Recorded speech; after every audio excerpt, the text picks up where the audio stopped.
Hello, welcome to another episode of The Top Table. This week, I once again am joined by Mr. Kevin Kinney, Zachary Everest. You know what it is. This is your show. You watch it. You submit the questions. We just answer them. So thanks for tuning back in. Thanks for tuning in week and week out. And we'll go ahead and get right on into this. Oh, yeah. Oh, yeah. Make sure you check out last week's episode as well, and make sure you go into the competition because we're giving away a free Sun and Moon booster box. John Roberts asks, at the Florida Regionals, they were announcing how much time was left in the round. What do you think is good for the game? Or do you think this is good for the game? No. Well, you were at Daytona Regionals, yeah. So how do you feel? And how was I think the reaction from everyone was they were all surprised. I mean, yeah, it's you're never surprised. been done. Like, but it's legal. Yeah, you're allowed to do it. illegal, most people think it's illegal, though. Yeah, well, most people think it's like not allowed to be known for a judge to tell you how much time is left. Right. Sorry, people. They're allowed to tell you. You're allowed to know. It's up to their discretion. Like you're not allowed to ask how much time there is, but you are allowed to ask. It's up to a judge if they want to tell you or not. Is it? I don't know. Yeah. And another thing, like I don't think it should affect the game that much. It does. If your player is slow playing, you call the judge. Yeah. You call a judge over 2 or 3 times in 5 minutes, guess what? That judge is going to either wait there himself and watch, or he's going to send one of the other judges over to watch. It's just, and then you're not going to be in a situation where your opponent is slow playing you anymore. It's just too hard. Like, as much, you're going to want to call a judge all the time, but the thing is, it's hard to justify what is slow playing.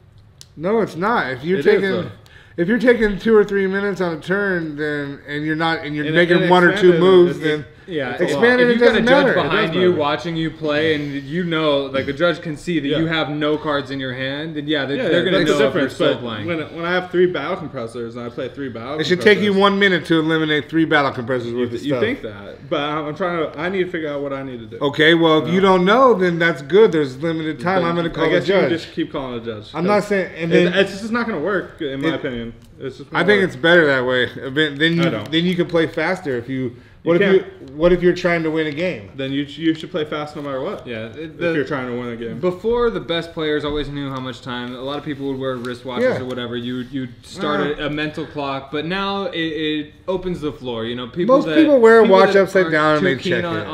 On counting or like understanding the time it takes to play a game. Yeah. Now they're going to be able to know. So it's. I feel like there's an advantage by knowing the time. It's an equal advantage to both players. It's an equal advantage. Not equal, but it's just. So I wouldn't call it an advantage. I would say it's like every other card game. It's not equal because what if I won game 1 and you tell me there's 15 minutes left? It's not equal. Now then you know that you. Then I know to call a judge if you're slow playing. Yeah. And I don't let you get away with it. Justify. Like it's so not hard easy to just to say I'm going to call a judge, but if I play my cards. And you play a battle compressor. I just take a little longer. You play a battle compressor. Okay. How long does it take you to? Who knows? Okay. You don't have a watch. If it takes you longer than 30, I'm counting in my head with 15 seconds left. If it takes you longer than 30 seconds, I'm going to give you a warning. Hey, I'm letting you know you're taking way too long. If you don't pick your play up, then I'm going to call the judge over. No one does that, though. But I'm telling you, that's what I'm going to do. It's not going to happen. They're also nobody's been given time before. You know, exactly. Yeah. It's not going to happen. We've been given it at locals where they give us a gist of how much time is left. But I say put a clock up there. Yeah, I agree. Let me know how much time. We got 45 minutes. We're trying to win. That's one of the biggest problems in the game is you don't have time to win. Like, give me 45 minutes. Slow player, play fast. At least you have a better chance on how to gauge your win. Right. Time, at the end of it, time is a winning condition. Yeah, time is a win condition. It's not horrible. It's just... Time is a win condition. Well, we will agree to disagree on that one. Let us know what you think in the comments below. For now, we will agree to pull out a new topic.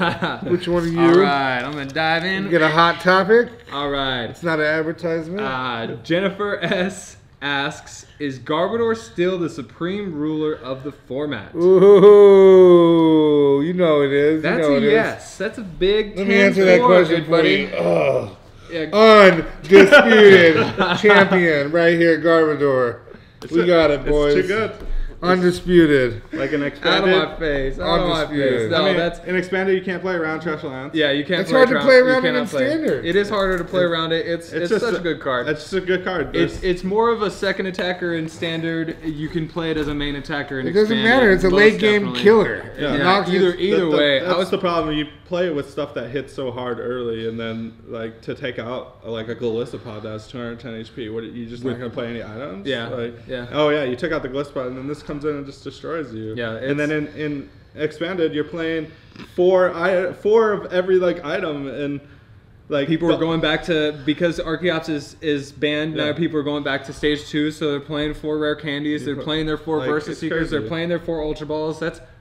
That's so many items that it's you're crazy. just powering it up. Like- That's 240 damage for And you can't, Garbodor and you right can't there. stop it. Like in expanded, people are either playing Garbodor and taking advantage of all these items played, or they're playing things that just are so fast that if you set up too fast and Garbodor misses a step, you can beat Garbodor. But Garbodor still came out supreme this weekend. Yep.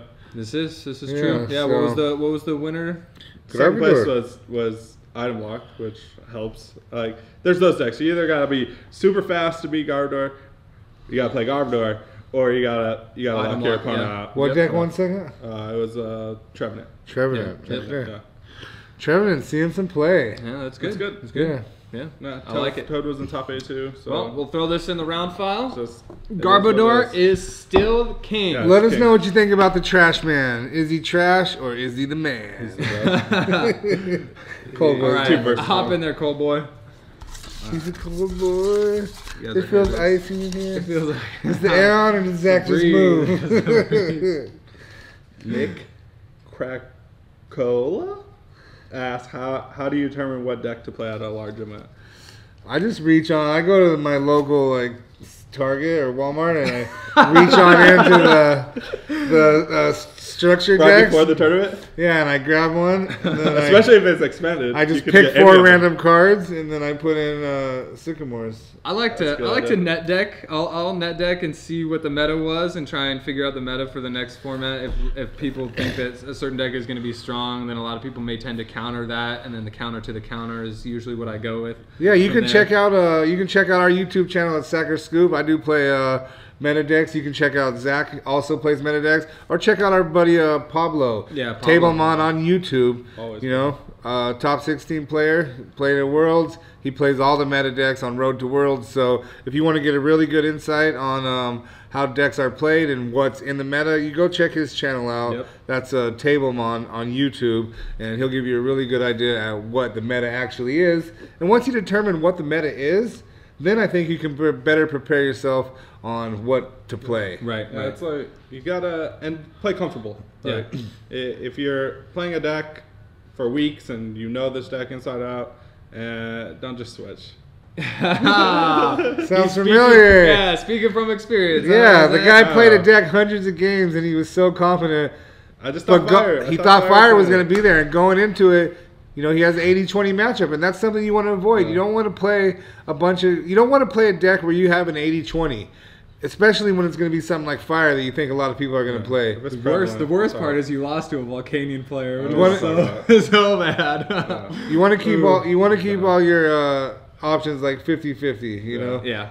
You definitely No, want 60-40, 40-60. You want to keep everything right around there. You definitely want even some 40-60. consistency. You have a good chance to win a 40-60 matchup if you. And if you go to like someone's PC and they do these deck profiles, I mean, there's a paywall. The paywall is worth it. Deck profiles, they give you insight on all these matchups. What are they? 60-40, 50-50, 20-80, and they tell you like this is why it's that. And all these players that are putting out these articles are top players. So. Yeah.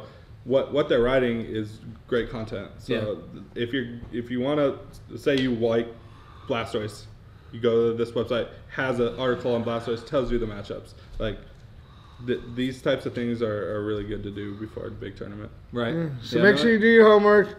Make sure you play plenty of do your games. homework. Make sure you're familiar with your worst matchup because that's where games are going to be won or lost. Main thing, consistency. You want to have a consistent deck. Yeah, you want to be able to do the same thing. The last every international game. championship spoke worlds of how good consistency is when Tord Rekko played 4 Tapu Leles. Everyone was blown, they blew their minds. So consistency is key when going to a big event like this. Time to blow your mind again. That's it for today's episode of The Top Table. Thank you for tuning in. Thank you for always watching. Make sure you subscribe. Click the bell next to it so you can know when we post. Give us the thumb. Share this with your friends. And make sure you go check out Collector's Cash. There's going to be a link right down below. They're the ones that are giving us this cool stuff to give away. So also make sure you check out the last episode of The Top Table. And I'll put a link in this episode too. So it's going to be the same competition, but we're giving away an Elite Trainers box of Sun and Moon. And if you want to join it, you'll have to go click on the link. But for now, we're scooping it up.